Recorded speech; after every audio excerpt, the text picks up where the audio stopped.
बिस्मिल्लाहिर्रहमानिर्रहीम अस्सलाम वालेकुम डियर स्टूडेंट। आज का जो हमारा लेक्चर है उसमें हमने दो आर्टिकल्स को डिस्कस करना है।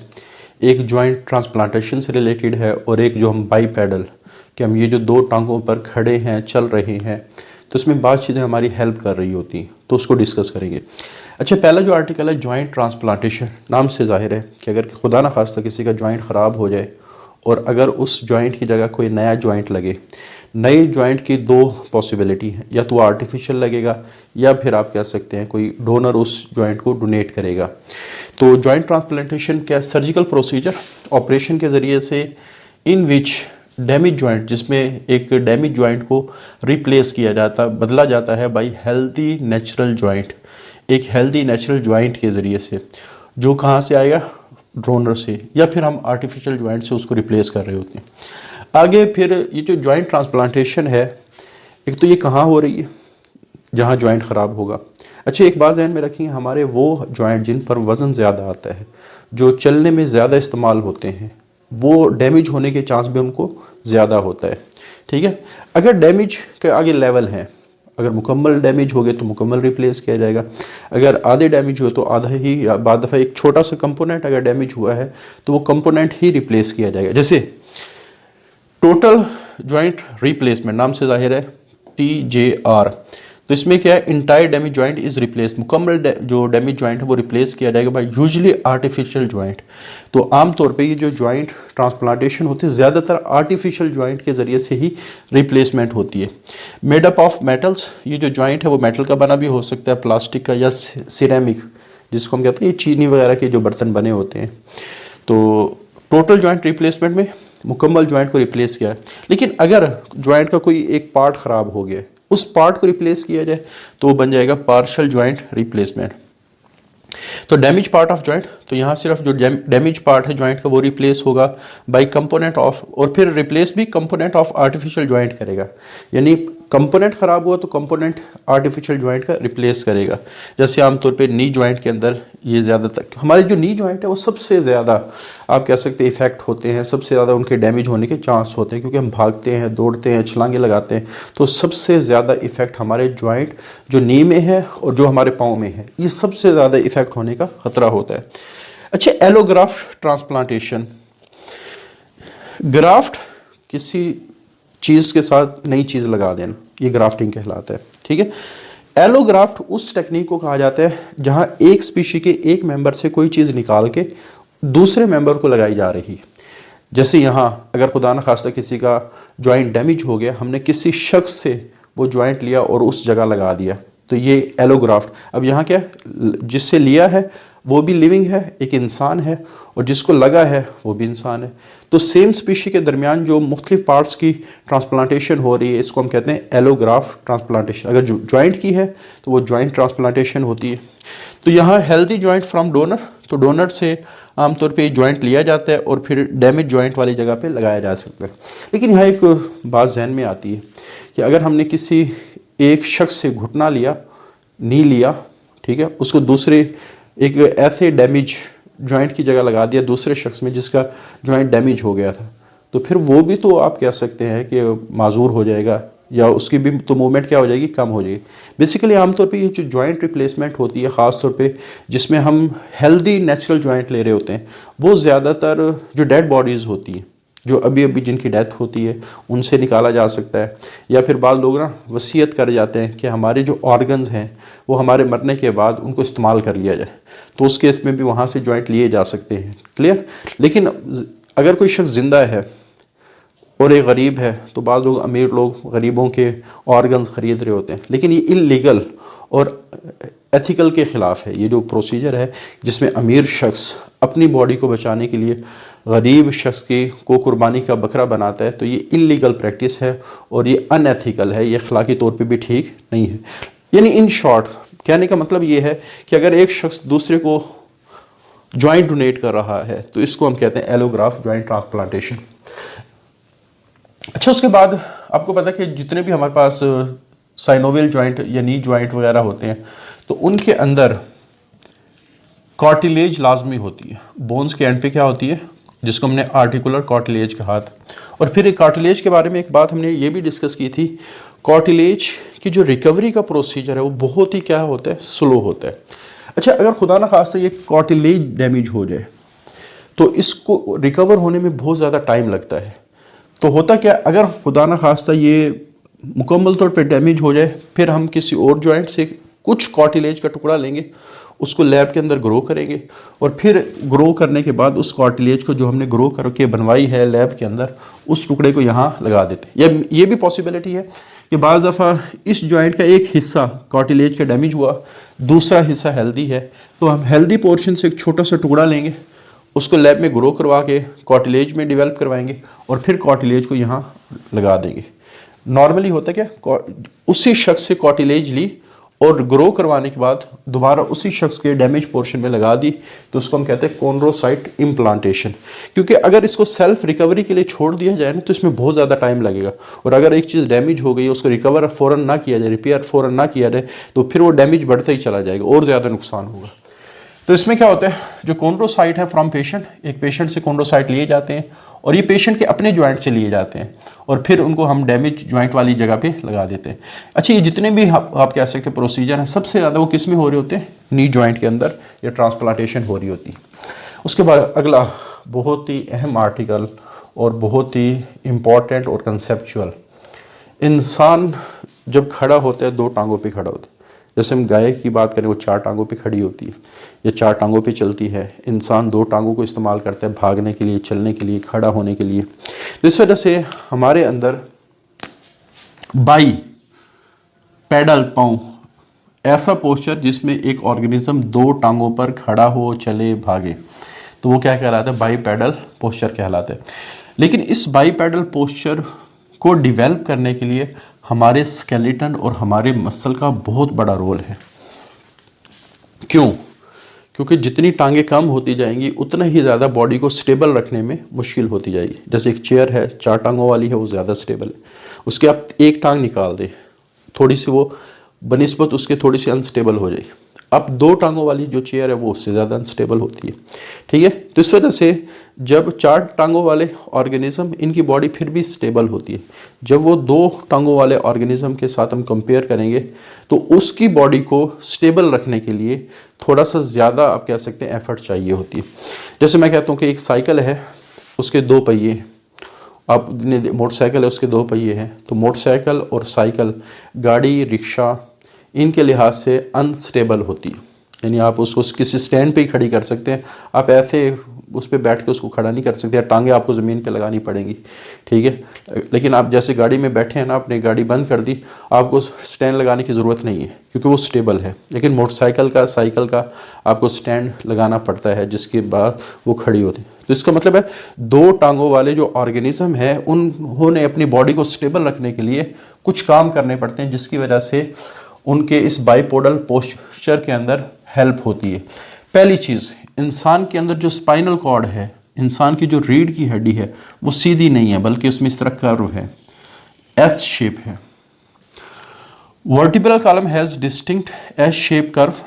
अच्छा, इस एस शेप कर्व का फ़ायदा क्या होता है कि वेट जो डिस्ट्रीब्यूट हो जाता है दो साइड्स पे, और जब वेट डिस्ट्रीब्यूट होगा तो फिर स्टैंडिंग और वॉकिंग में बॉडी का बैलेंस हो सकता है। इसका क्या मतलब है बेटा, जैसे मैं कहता हूँ एक भारी चीज़ है, आप उसको दरमियान से उठाएं, शायद थोड़ा सा मुश्किल हो, लेकिन अगर आप उसको एक साइड से दूसरी साइड दोनों से पकड़ के उठाएं, तो आधा वेट इधर आ जाएगा, आधा वेट इधर आ जाएगा। तो इस साइड पे भी मुकम्मल वेट नहीं आया, इस साइड पे भी चूँकि मुकम्मल वेट नहीं आया, तो वेट डिवाइड हो गया, तो उसको उठाना क्या हो जाता है, आसान हो जाता है। तो इसी तरह जब इसका एस शेप कर्व बनेगा, तो वेट आधा इधर चला जाएगा, डिवाइड होकर आधा इधर चला जाएगा, जिसकी वजह से ओवरऑल हमारे पास जो वेट है हमारी बॉडी के सेंटर में नहीं रहेगा। तो अगर सारा बॉडी का वेट एक ही जगह रहता, तो जिस चीज़ पे वो वेट होता, तो फिर वो चीज़ उसके ख़राब होने के चांसेस ज़्यादा होते। तो पहली बात यही लिखी। और जब वेट डिस्ट्रीब्यूट हो गया आधा आधा, तो इसको स्टेबल रखना, ख़ास तौर पे चलते हुए, भागते हुए, खड़े होते हुए, तो इसमें थोड़ा सा आसानी हो जाएगी। उसके बाद दूसरी चीज़ है पेल्विक शेप। पेल्विक शेप, अच्छा, जो पेल्विक शेप, एक तो वो शॉर्टर है और ब्रॉडर है। शॉर्टर और ब्रॉडर होने की वजह से बैलेंस बॉडी का करना, ख़ास तौर पे टॉर्सो को स्टेबलाइज करना आसान हो जाता है। टॉर्सो कहते हैं धड़ को, ठीक है। हमारा ये जो मेन धड़ है ये टॉर्सो कहलाता है। जैसे मिसाल के तौर पे आप लोगों को एक तस्वीर नज़र आ रही होगी, ये बाईसाइकिल की है, ठीक है। इसी तरह एक और है हमारे पास, ये ट्राईसाइकिल है, एक बच्चा चला रहा है। अगर आपको कहा जाए इन दोनों में से ज़्यादा स्टेबल कौन सी है, तो यकीनन आप कहेंगे कि ये जो बच्चे वाली साइकिल है ये ज़्यादा स्टेबल है, क्योंकि इसकी चौड़ाई की वजह से क्या होता है, वेट आधा एक साइड पे चला जाता है, दूसरा दूसरी साइड पे चला जाता है, और जो धड़ को स्टेबल रखना क्या हो जाता है, आसान हो जाता है। तो इस वजह से हमारे पेल्विक गर्डल का चौड़ा होना ये हमारे धड़ को स्टेबल रखने में हेल्प करता है, और धड़ का जो वज़न है यानी बॉडी का जो वेट है वो बजाय एक साइड पे जाने के दो टांगों पे डिवाइड हो जाते हैं, एक लेफ्ट साइड वाली टांग पे और एक राइट साइड वाली टांग पे डिवाइड हो जाते हैं। अच्छा, इसी तरह फीमर का जो एंगल है इसका क्या मतलब है, इसको मैं थोड़ा सा यहाँ करके समझा देता हूँ। जैसे मैं कहता हूँ कि ये हमारा पेल्विक गर्डल है, इस पेल्विक गर्डल का चौड़े होने का फ़ायदा ये हुआ कि इसने ये जो धड़ का वेट था इसको आधा इधर डिस्ट्रीब्यूट कर दिया, आधा इधर डिस्ट्रीब्यूट कर दिया। लेकिन इस डिस्ट्रीब्यूशन में थोड़ा सा प्रॉब्लम ये आता है, टांगे अगर बहुत ज़्यादा साइड पे होती तो मेन आप कह सकते हैं जो वज़न का सेंटर बन रहा है वो तो ये है, ठीक है। मेन धड़ का जो वज़न का सेंटर बन रहा है वो ये है। तो अगर एक चीज़ में मेन जो वज़न है वो सेंटर में आ रहा है तो साइडों से उसको उठाना थोड़ा सा क्या होगा, मुश्किल होगा। अब क्या होता है कि ये जो फीमर है ये बजाय बिल्कुल साइड पे होने के ये अंदर की तरफ मुड़ा हुआ होता है, अंदर की तरफ ऐसे मुड़ा होते ऐसे। तो जितना ज़्यादा इस वेट के करीब सपोर्ट होगी उतने ही ज़्यादा इस धड़ को स्टेबल रखना, ख़ासतौर पे चलते हुए भागते हुए ये आसान होगा। अगर ये होती साइडों पे तो सेंटर में सपोर्ट चूंकि कम हो जाती, फिर इस धड़ को सारा वजन आ जाता है पेल्विक गर्डल के ऊपर, पेल्विक गर्डल के लिए डैमेज होने का चांस क्या होता, ज़्यादा होता, ठीक है।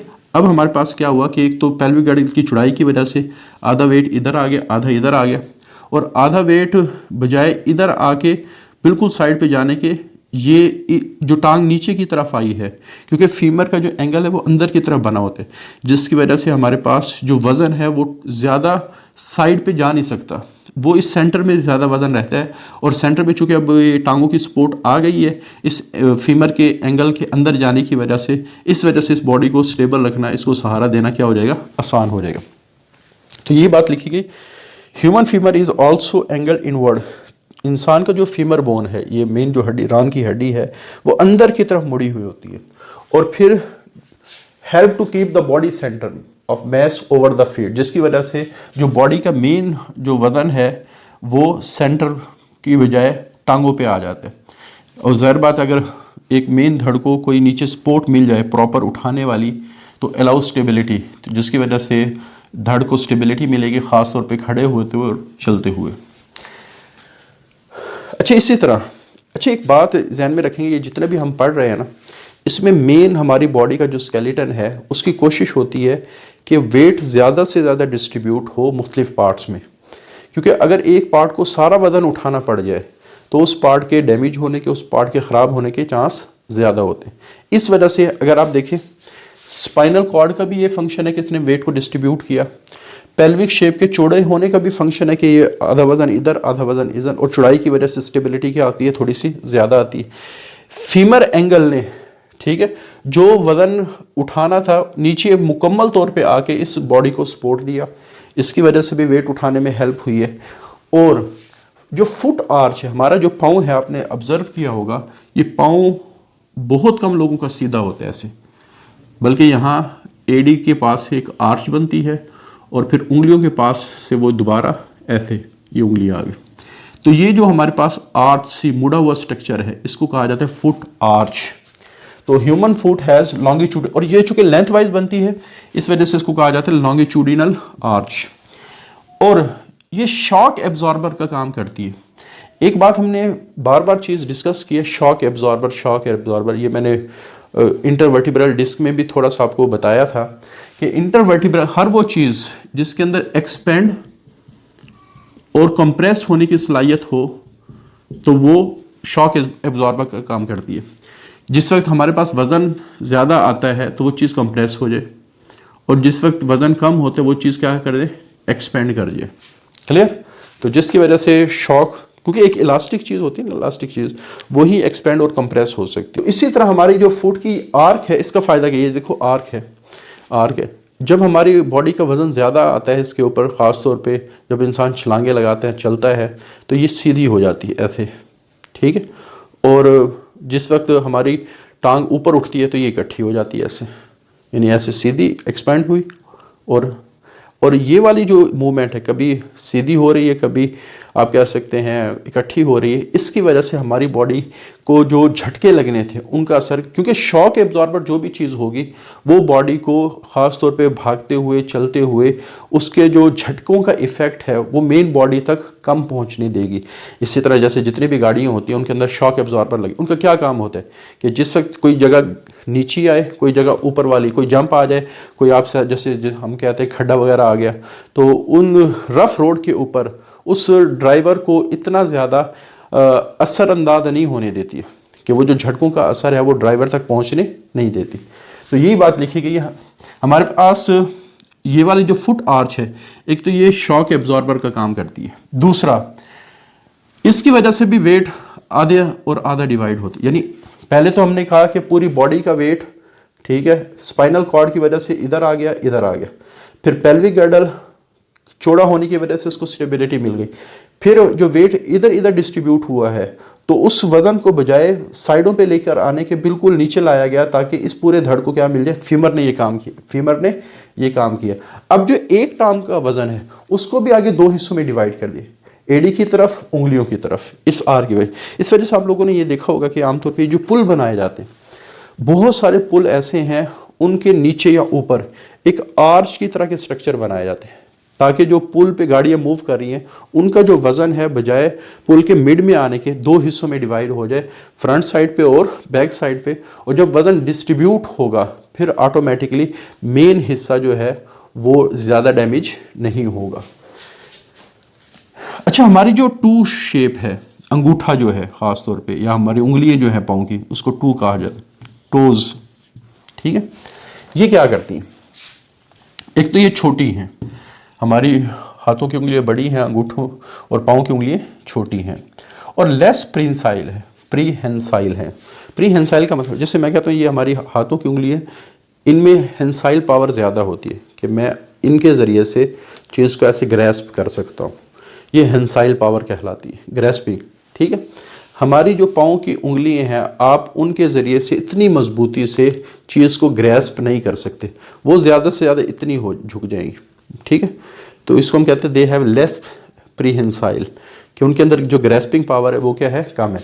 लेकिन ये क्या करती हैं, ये लीवर का काम करती है।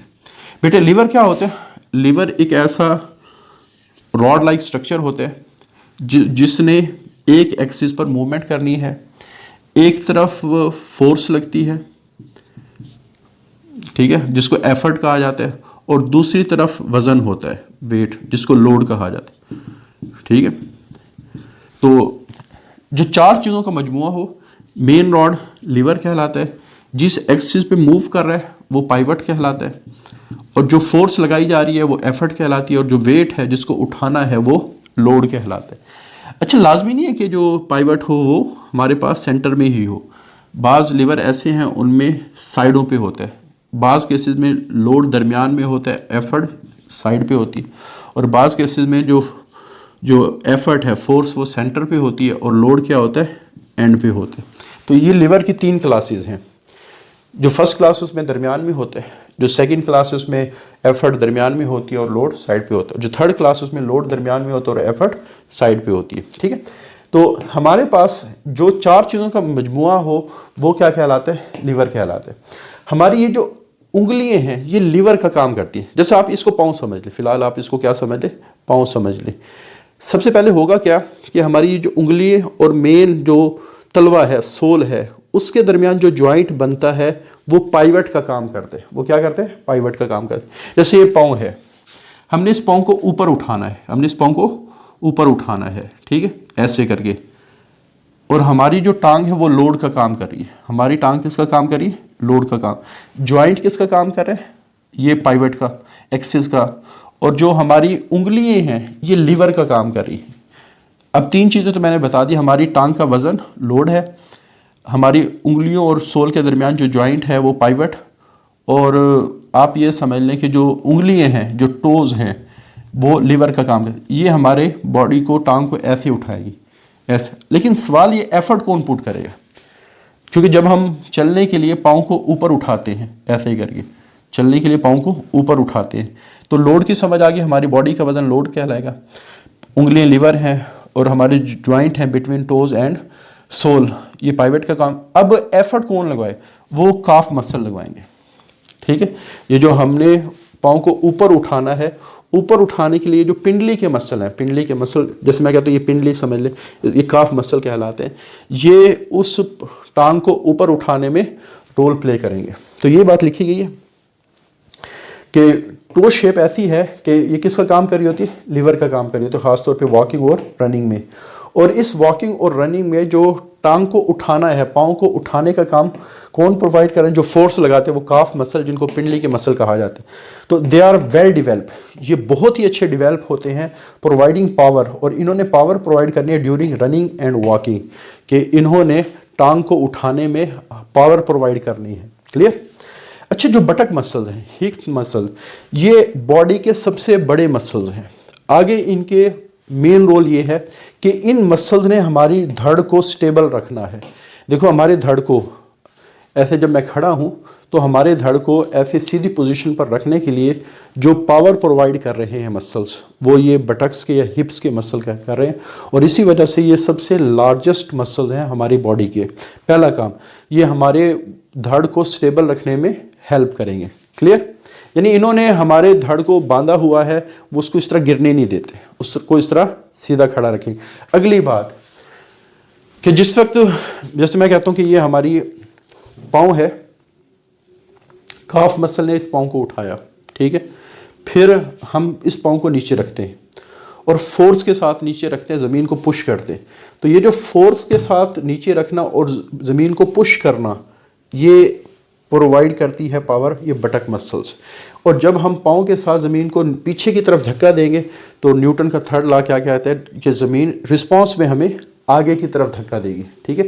इस वजह से ये बात लिखिएगा, इनका जो सबसे अहम रोल है कि जब हम चल रहे होते हैं, भाग रहे होते हैं, इन्होंने बॉडी को फॉरवर्ड मूव प्रोपेल करवाने में, धकेलने में हेल्प करनी है।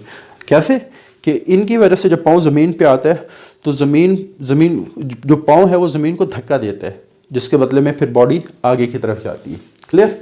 तो ये हमारे पास मुख्तलिफ़ किस्म के स्ट्रक्चर थे जो हमें इस तरह खड़ा होने में, सीधा दो टांगों पे, दो पाँव पे, दो टांगों पे चलने में और दो टांगों पे भागने में हमारी मदद कर रहे हैं। क्लियर। मेन मरकज़ी ख्याल ये है कि ये जितने भी स्ट्रक्चर हैं ये बॉडी वेट को डिस्ट्रीब्यूट करते हैं राइट और लेफ़्ट साइड पे, ताकि वो ओवरऑल बॉडी को उठाना आसान हो, उस बॉडी का वेट एक जगह ना पड़े, क्योंकि एक जगह पड़ेगा वो जो चीज़ है वो डैमेज हो, या तो उसको बहुत ज़्यादा मजबूत होना पड़ेगा या वो चीज़ डैमेज होना शुरू हो जाती है। ठीक है।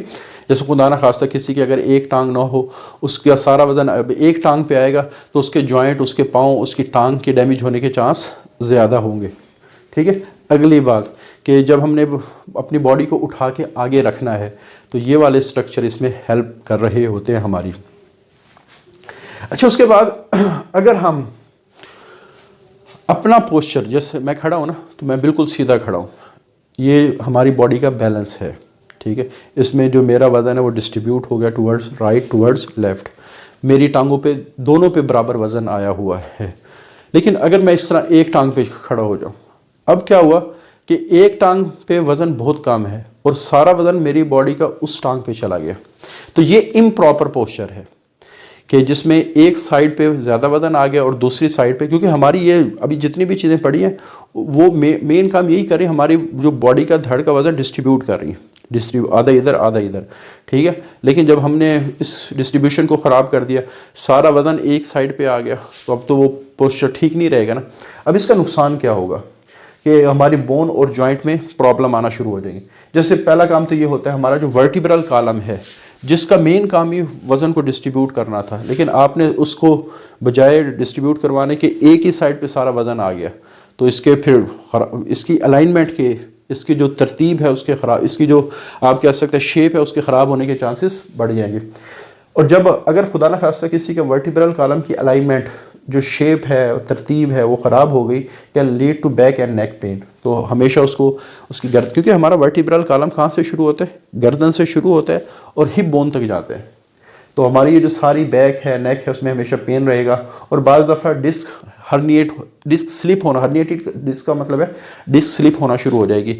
और अगर डिस्क स्लिप होती है तो डिस्क स्लिप होने के बाद फिर जो हमारी नर्व्स हैं उनके ऊपर प्रेशर आना शुरू हो जाएगा। ये अगला जो हम आर्टिकल पढ़ेंगे जिसमें हम स्केलेटल डिसऑर्डर की बात करेंगे, तो उसमें पहली जो डिसऑर्डर है वो डिस्क स्लिप ही है। वहाँ ये डिटेल में लिखा हुआ है, तो आपको पता चल जाएगा कि ये किस तरह स्लिप होती है और इस स्लिप होने के नुकसानात क्या हैं, उसके सिम्टम्स क्या हैं और इसकी वजह से हमारी नर्व्स को क्या नुकसान होता है। अच्छा, इसी तरह जॉइंट स्ट्रेन, जाहिर बात है जब बंदा एक साइड पे ज़्यादा वज़न दे देता है तो उनके जॉइंट्स के ऊपर ज़्यादा प्रेशर आता है, ज़्यादा बोझ आता है, तो उनके डैमेज होने के वो कहीं के भी जॉइंट हो सकते हैं। जो पोर पोस्चर, ये हमारे नेक के जॉइंट को, शोल्डर के जॉइंट को, हिप्स के, नीज़ के, जहाँ ज़्यादा प्रेशर आया हुआ है, वज़न आया हुआ, जैसे हम बाद दफ़ा काफ़ी देर के लिए ना किताबें पढ़ने के लिए ऐसे बैठे रहते हैं तो हमारी गर्दन के जॉइंट डैमेज होने के चांस ज़्यादा होते हैं।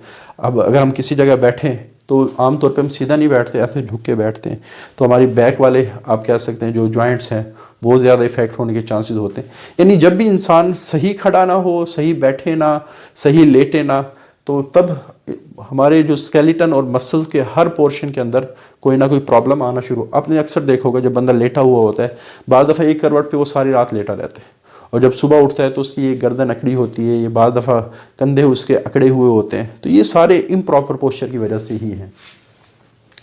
अगर जॉइंट के ऊपर ज़्यादा प्रेशर आ गया तो जॉइंट में डैमेज होने के बाद उसमें पेन रहेगा, इन्फ्लेमेशन होगी, और अगर किसी जॉइंट में इन्फ्लेमेशन हो जाए तो इसको आर्थराइटिस कहा जाता है। ये भी आगे पूरा हमारा आर्टिकल है, उसको हम आगे डिस्कस करेंगे।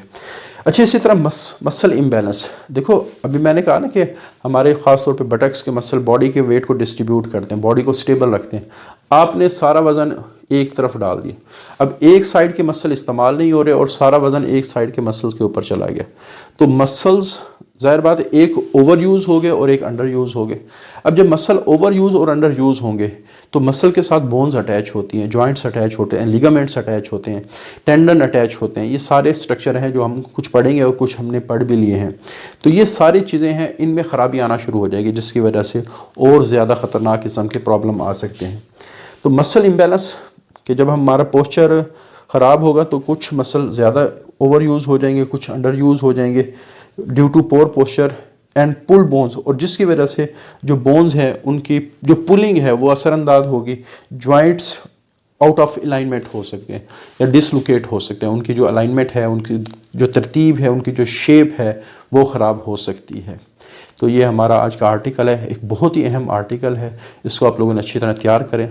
आज के लिए इतनी ही, अल्लाह हाफिज़।